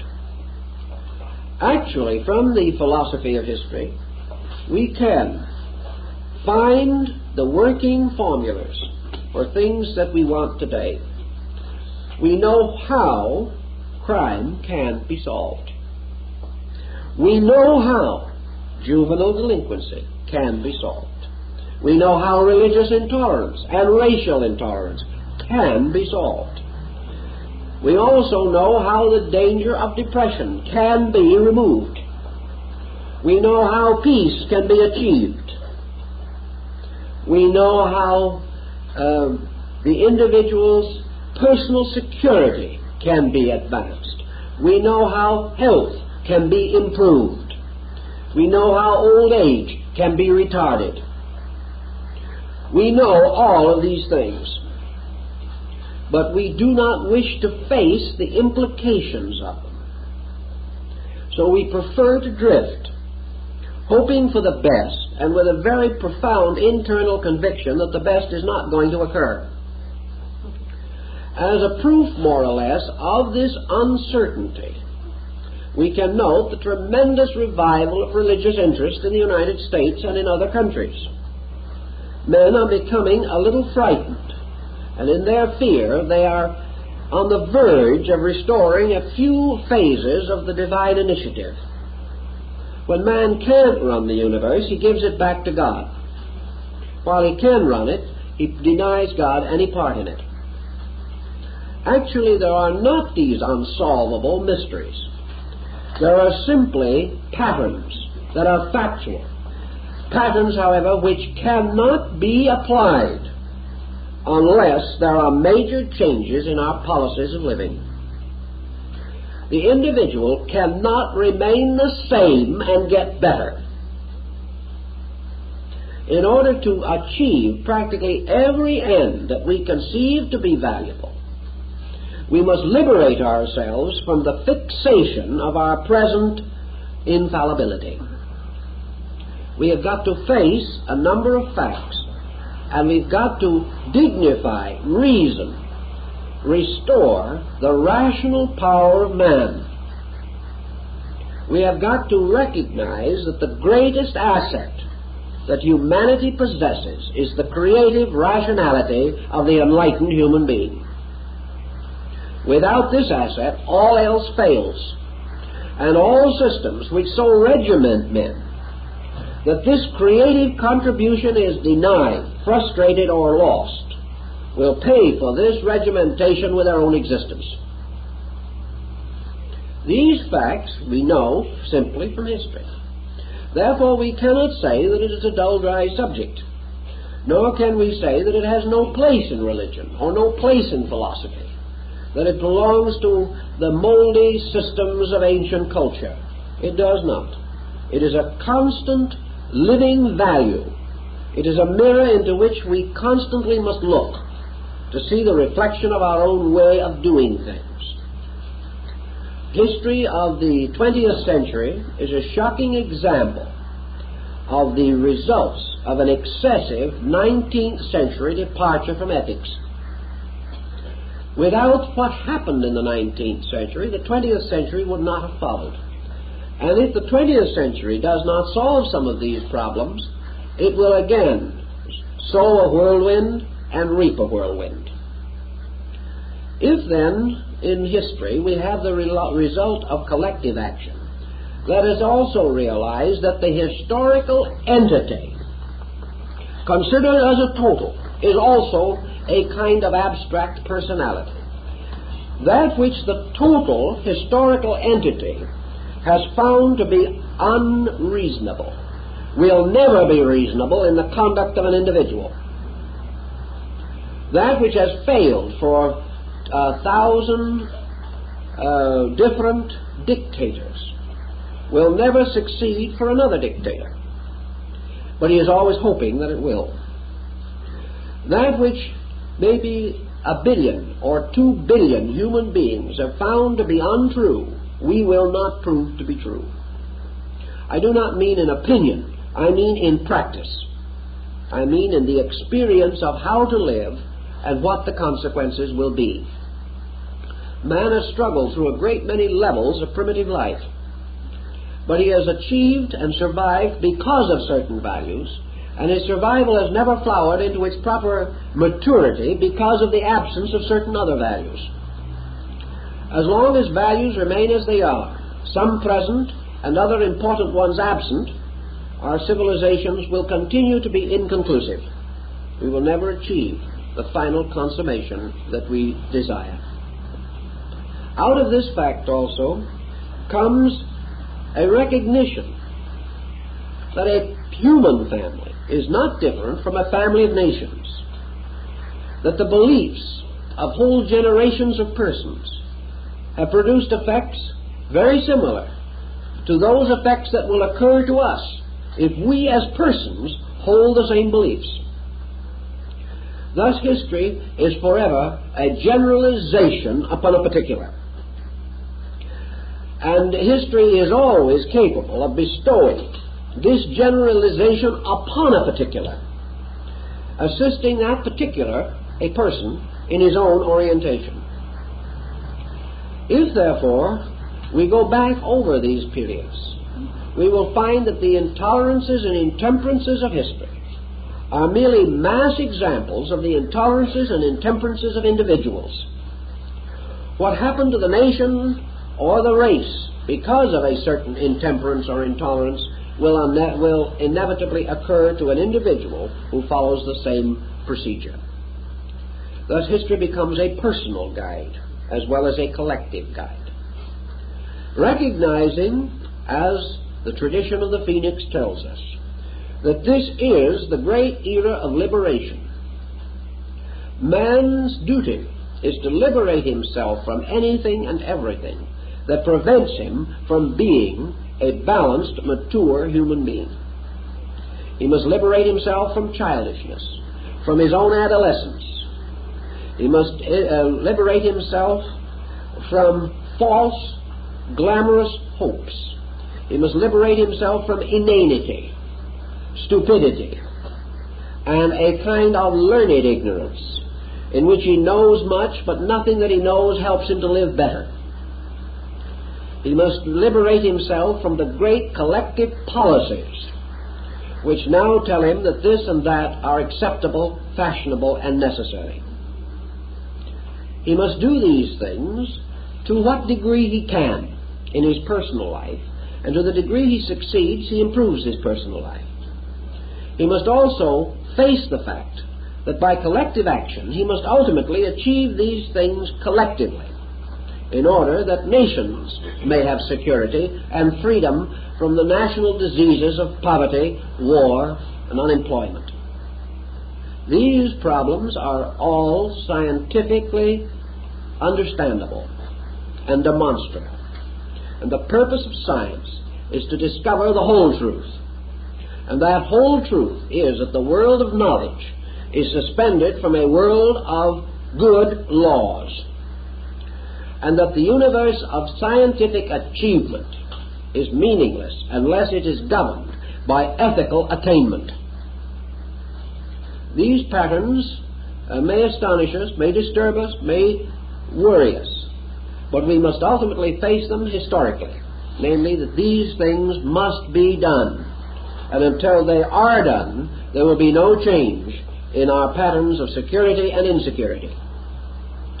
Consequently, a philosophy of history, which makes the whole subject worthwhile, brings us into kinship with the ancient world, shows us how we are really reaching our hands across time to clasp the hands of heroes who have shown us good ways before, that our understanding is, in a sense, completely beyond chronological limitation.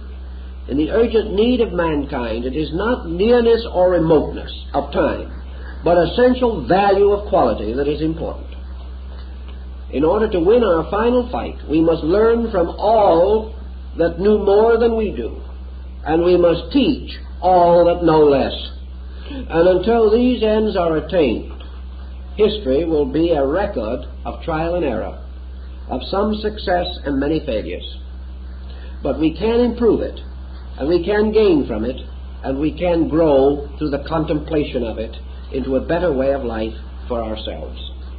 And now our time is up, so next week we will begin a new series of studies in which we are going to take rebellion within the human being. And this rebellion manifested itself in the early 19th century as the rise of Protestant mysticism. Protestant mysticism being man's escape again, this time from a literal acceptance of doctrines. This escape was pressed to a further degree by the rising structure of man's technical knowledge. Archaeology was discovering facts. These facts had to be fitted into theological concepts which had not been prepared to accept them. The world changed its pattern. The opening chapters of Genesis became less digestible in a literal form. Men loved their religious writings, however, venerated them, and wished to preserve them. The only answer seemed to be to enlarge their interpretation. So we find groups arising such as the New England Transcendentalists, under the leadership of such men as Thoreau and Emerson. These individuals were fighting for the restoration of the beauty of a mystical religion, a mystical philosophy of life, a philosophy which was strong in idealistic overtones and yet was broad and deep enough to accept the discoveries of an ever-increasingly strong scientific body. Thus we have at this time in America the rise of our first important school of letters. We find scholarships stretching out far into the hinterland for inspiration. Examination of Emerson's library is now partly possible because the old Massachusetts library which he used fortunately kept records of the books which were loaned to various persons. The books selected by Emerson have now become an important list. These books included not only the best European writers, but the best translations of the Greek scholars, especially those translations made by Thomas Taylor, outstanding works such as Stanley's History of Philosophy, and the early available issues of Oriental classics, particularly the first English edition of the Bhagavad Gita. These books were all used by Emerson, and as a result, we begin to see why he came to be regarded as a geographical misfit, and why many people felt that he should have been born in a classical cultural group rather than in a rather square-toed, puritanical New England. But this break presented itself in a number of other forms, meaning in the early years of the 19th century that we had quite a revival of religious interests, many of them centering in the eastern part of the United States, but spreading out. The New England Transcendentalists undoubtedly contributed to many of the liberal religious organizations that we know today. They made possible the rise of what we term modern, popular, metaphysical thinking. They also contributed as much as they could to a powerful idealism, although this has become generally obscured outside of the religious field. We also find rising at this time movements that were to profoundly affect our religious thinking, such as spiritualism, which also arose in New England, Christian Science, and of course Mormonism, which came into existence at no great distance from the other groups. All these movements represented a kind of revolt, partly inspired by the world in which the individual was able to take new ideas without shock or stress to his personality, in which he no longer thought merely of his own culture, but of world culture, and also in which he had the courage to begin to fit man into a place in the plan, rather than to assume that the plan was devised solely for the benefit of man. To a degree, this may have seemed a bit humiliating to the human being who had regarded himself as unique. But with the coming of the 19th century, the unique man disappeared, and in his place arose a pattern of process, of procedure, of evolution, unfoldment, of gradual integration, and of the converging of innumerous streams of life to make possible the kind of world which we live in today. With it came some broadening appreciation also of the valuable contributions of distant areas, such as Asia, the Near East, North Africa, etc.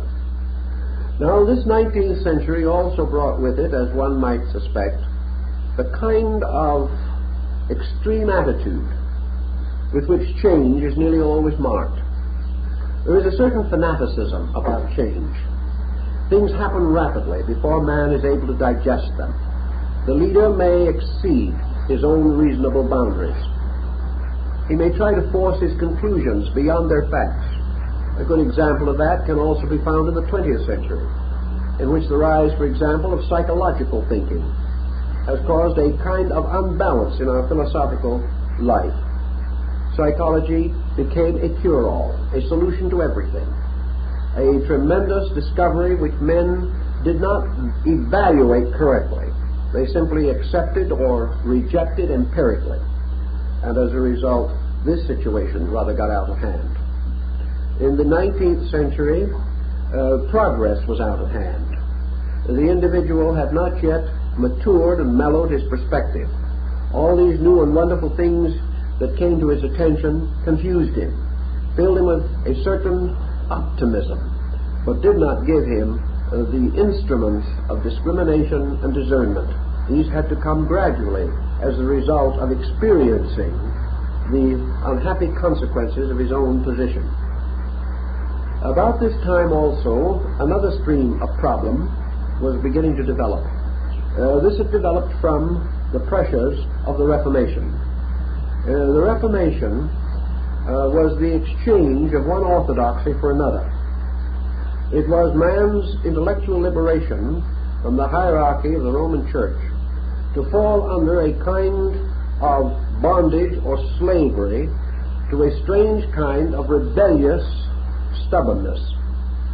The Puritan was a man of devout mind and of good intention, we do not doubt, but he was extremely narrow in his thinking. His attitude was so completely, literally bound up with the jots and tittles of the Scripture, and dominated also by a kind of antagonism against anyone that differed from himself. This kind of pressure had a very depressing effect upon the spiritual life of the individual.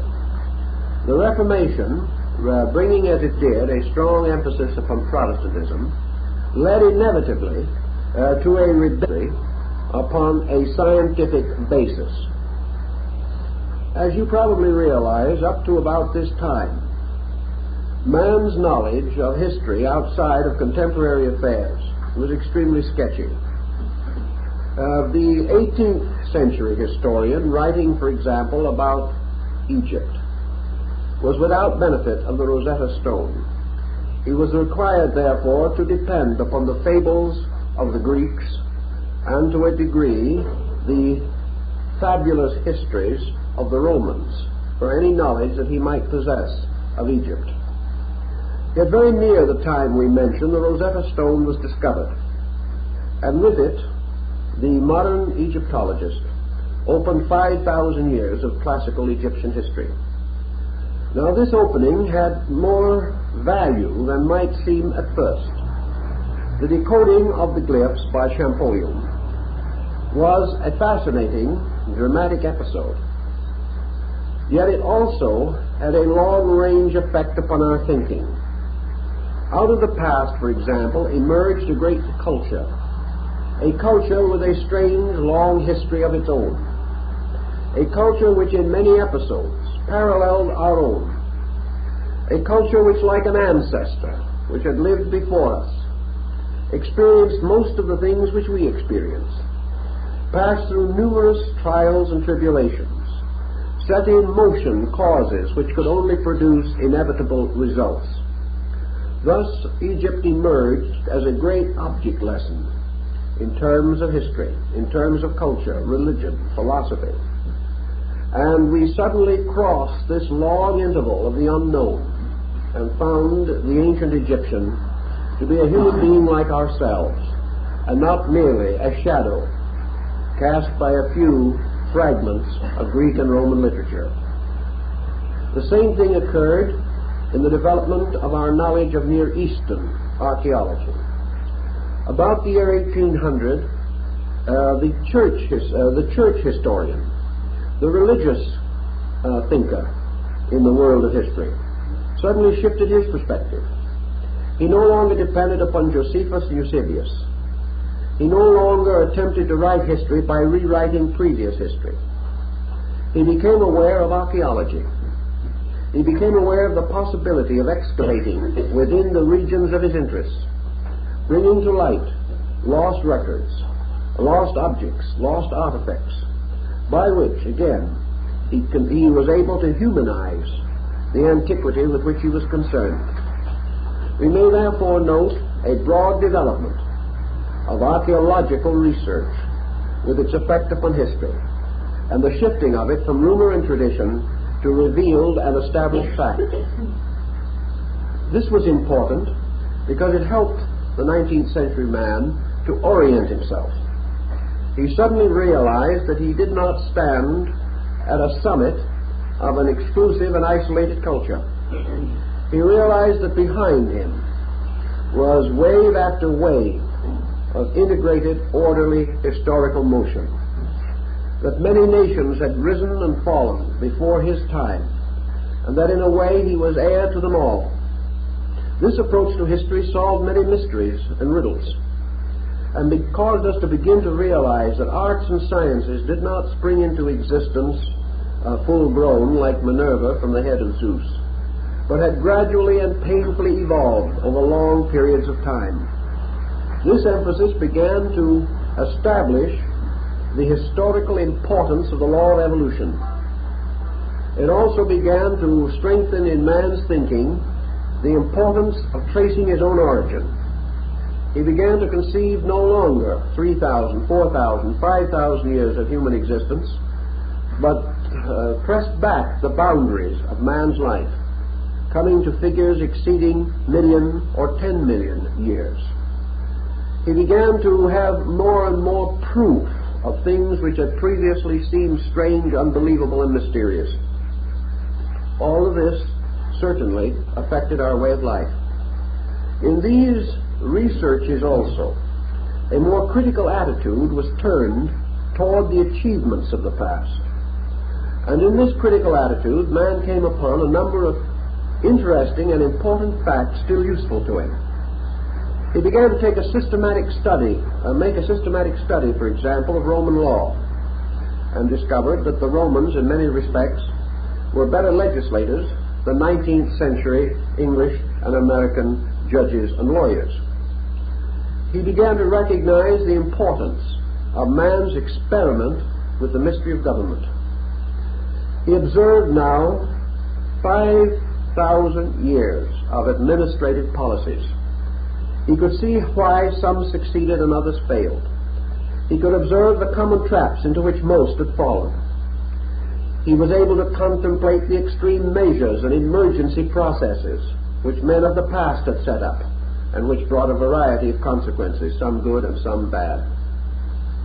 Thus, a new perspective was given, not only in this field, but to medicine, to science in general, to mathematics, to art, music, literature. There was just a great opening, and the foundations that had been laid in the 17th and 18th centuries for the liberalizing of the human mind began to prove valuable.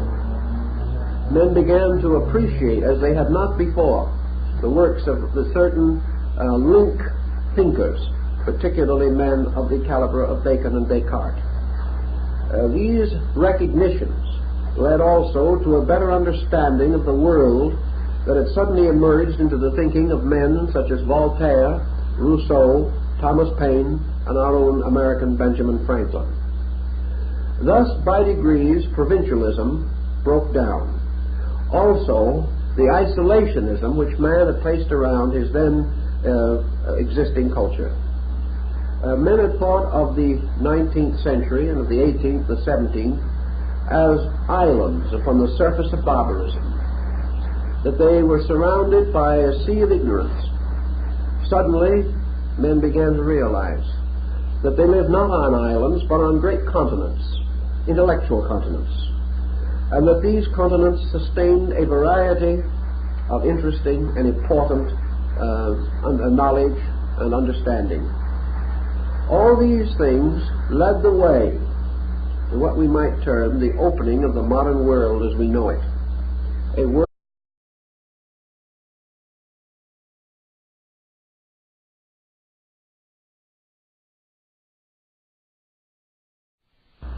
This series of studies on the philosophy of history, and as we have carried it under the title of the cycle of the Phoenix, we should reiterate that this cycle of 600 years, originating in antiquity, seems to supply an admirable framework for a study of the great periods in the historical descent of man. Last week we analyzed the period beginning with the 12th century and extending through the Reformation, the Renaissance, and the dawn of the modern world, particularly the great era of exploration. We pointed out also that although history seems to build to very critical cycles, actually history is a flowing of cause and effect, and each crisis that arises in the development of the historical perspective is the natural outcome of antecedent causes. Therefore, we realize that when we choose an arbitrary date, we are not choosing a beginning, but rather are choosing a point of crisis where various factors, long established, have been welded together into a kind of pattern that suddenly emerges and profoundly affects the destiny of human beings. Our next cycle of the Phoenix, therefore, passes from the year 1200 for approximately 600-year interval and brings us to approximately the year 1800.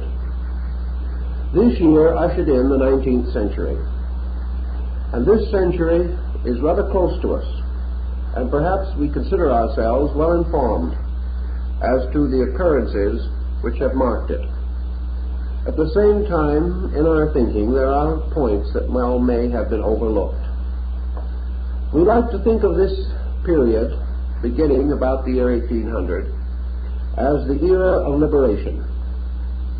Here we find a tremendous emphasis upon the emergence of man, of the increasing influence of the human being as an equation in the motions of society. There is a gradual shift from minority rulership to the rulership by masses, by groups. Also a corresponding decrease in the individualization of the person, a decrease which has reached rather startling proportions in the middle of our 20th century. Gradually, the emphasis in history also changed. The historian became a new kind of person, and at approximately the period we note, about the year 1800, we observe a subtle modification occurring in man's relation to historical perspective. This modification had to do with the establishment of ancient history